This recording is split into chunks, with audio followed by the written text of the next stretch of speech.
Nas Reid of the Minnesota Timberwolves intends to sign 5 years, $125 million deal to stay with the Timberwolves. Do you think this is a good move for him and his team and the Minnesota Timberwolves, or it's more of a bad move on their parts? It's a lot to commit for a bench player, I will say that. You know, you're averaging 5 years, 125 over the course of that span. That's about 25 mil a season.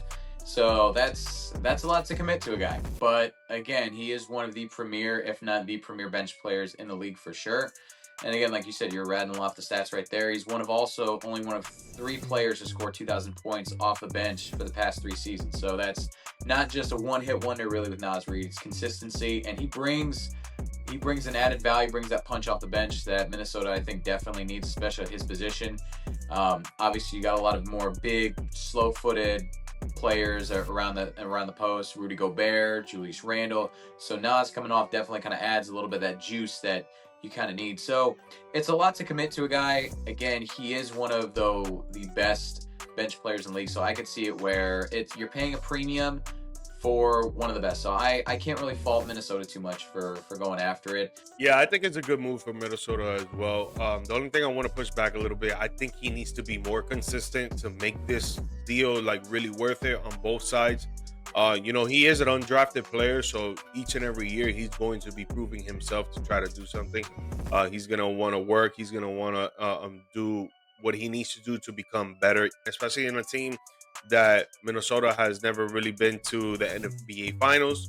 They're probably trying to get there together as a collective unit. You know, him, Anthony Edwards, Mike Conley, Rudy Gobert, and the list goes on and on for that team that really wants to prove themselves and really do something that has never really been done for Minnesota when it comes to NBA basketball. He brings a spark off the bench with tenacity, with his three-point shooting, with his rebounding. The only thing is, like I said, when it comes to the playoffs, I think he needs to be more consistent.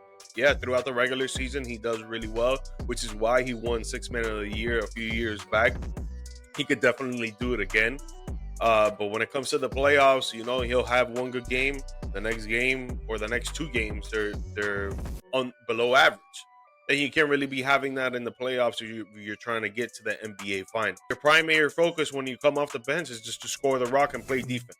So, I need more consistency from him.